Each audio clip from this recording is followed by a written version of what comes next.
Hi students, scheme 2025-ന്റെ latest update എല്ലാവരും അറിഞ്ഞാണെന്ന് വിശ്വസിക്കുന്നു. ഇപ്പം നിലവിൽ ഫാർമസീൻ്റെ ഫസ്റ്റ് ഫേസ് അലോട്ട്മെൻറ്റും അതേപോലെ തന്നെ എഞ്ചിനീയറിംഗ് കോഴ്സസിൻ്റെ സ്റ്റേ വേക്കൻസിയുമാണ് നടന്നുകൊണ്ടിരിക്കുന്നത്. അപ്പം ഫാർമസി റാങ്ക് ലിസ്റ്റ് വന്നവർക്കൊക്കെ നിങ്ങൾക്ക് രജിസ്ട്രേഷൻ കൊടുക്കാൻ സാധിക്കും.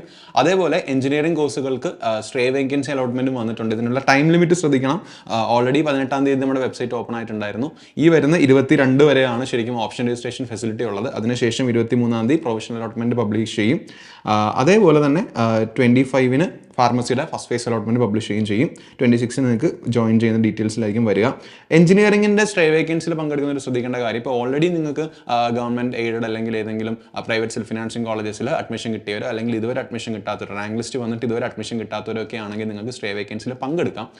പക്ഷേ നിങ്ങൾക്കിപ്പോൾ സെൽഫ് ഫിനാൻസിങ് ഏതെങ്കിലും എഞ്ചിനീയറിംഗ് കോളേജസിൽ കിട്ടിയിട്ട് നിങ്ങൾ സ്റ്റേ വേക്കൻസിയിൽ പങ്കെടുക്കുകയാണെങ്കിൽ അത് നമ്മുടെ ഇതിൻ്റെ ക്ലോസ് അനുസരിച്ചായിരിക്കും. അത് നിങ്ങൾ പ്രത്യേകം ശ്രദ്ധിക്കണം. ഫ്രഷ് ആയിട്ട് നിങ്ങൾക്ക് ഓപ്ഷൻസ് രജിസ്റ്റർ ചെയ്യാൻ സാധിക്കും. ഓപ്ഷൻ രജിസ്ട്രേഷൻ ഫീ ഉണ്ടായിരിക്കും, അതും ശ്രദ്ധിക്കേണ്ട ഒരു കാര്യമാണ്. അപ്പോൾ ഇത്രയും കാര്യങ്ങൾ ശ്രദ്ധിക്കുക. നമ്മുടെ വെബ്സൈറ്റിൽ ce.kerala.gov എന്ന വെബ്സൈറ്റിൽ കൃത്യമായിട്ട് ഇതിൻ്റെ ഡീറ്റെയിൽസ് നോട്ടിഫിക്കേഷൻ പോലെ പറയുന്നുണ്ട്. അവിടെ മറ്റൊരു കാര്യം കൂടി ഞാൻ പറയുകയാണ്.